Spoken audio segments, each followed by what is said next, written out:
be authentic. Don't forget where you came from. Listen to hear others, and really realize that leading someone or being a leader and being a manager are two different things. But you need to be able to do both to be effective and to help inspire. You mentioned Hello. one thing which really stood out to me, which was listen to hear.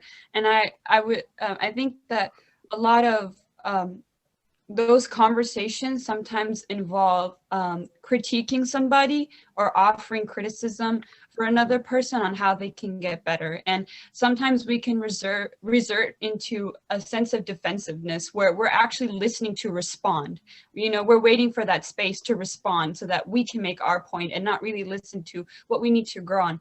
So what is your advice towards us as not only just in leadership roles, but in roles between our parents or our siblings or between your friends, on how we can actually take that criticism without automatically thinking that we're in this state of, I need to find someplace else to go because I've already failed here, and actually genuinely understand that this criticism is coming from a place of love and not just, I'm saying this because I need you to hear it. I think, Fatima, you hit it right there, because one thing that we talk about a lot and that I talk about a lot is assume best intent. And I don't want to always assume that if somebody is giving me feedback, or honestly, that they're giving me feedback, I don't want to assume that it's criticism. And it's a lot of how you actually even take that. Do I take it as criticism? Because you hear constructive criticism, right? You hear all that. Or do you take it as feedback? And if you start thinking about it as feedback, then it takes a little bit of the sting of criticism, because criticism assumes that there's a problem, that there's something wrong. If it's feedback, it could be taking what was good and making it even better, or taking what is positive and making it even better. And I think that's an important thing. And as long as you are authentic in that as well, with individuals that you listen to or that you're talking to, and if you can assume their best intent, and hopefully they can assume your best intent, we start there, from that place of really trying to think of any way to make yourself better, more effective, more efficient, whatever it is, right? So an interesting way to kind of address that is when somebody offers that criticism, you thank them for it. And you say, oh, that's interesting. Okay, cool. Thank you. You are internalizing that this is something that I can take and grow and build from. We were wondering Mhm. any advice you had on sort of what to do in that situation where we sort of lose that confidence after some sort of failure or mistake, whatever it may be. I think one of the big things to think about is when you, number one, don't focus on the failure. I mean, they'll go, hey, it happened. Okay, that didn't work. So whatever. But to think about the parts of what, okay, so what about this didn't quite work? But what I like to do is also focus on what's the stuff that did work. What are the things that we learned?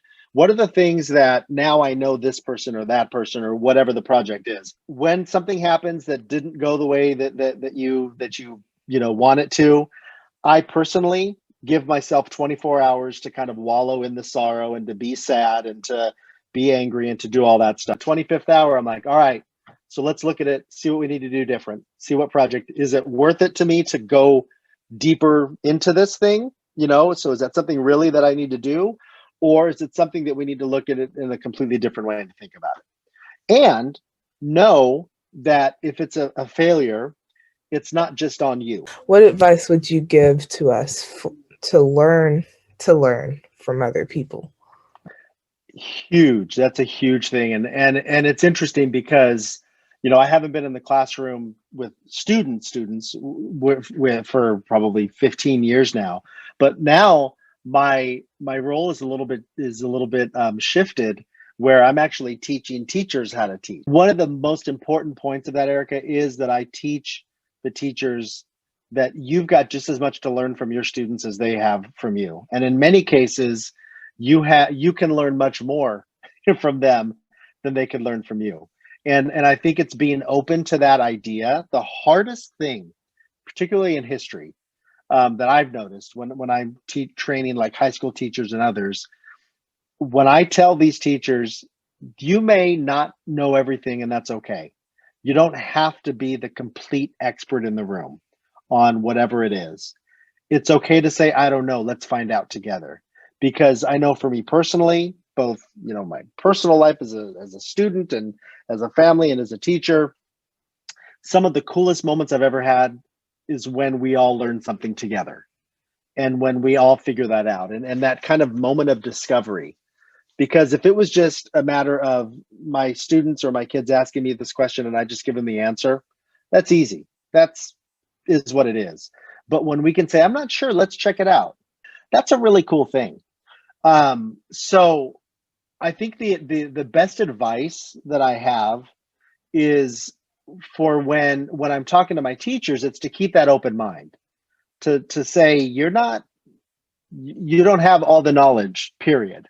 Because if that's all it was, where you had all the knowledge, you might not be in the, if you think that's what it is, you might not be in the right profession, let's say. I tell teachers that as well. But it's that idea of knowing what you don't know and being open to that and being okay with it. That's a huge thing.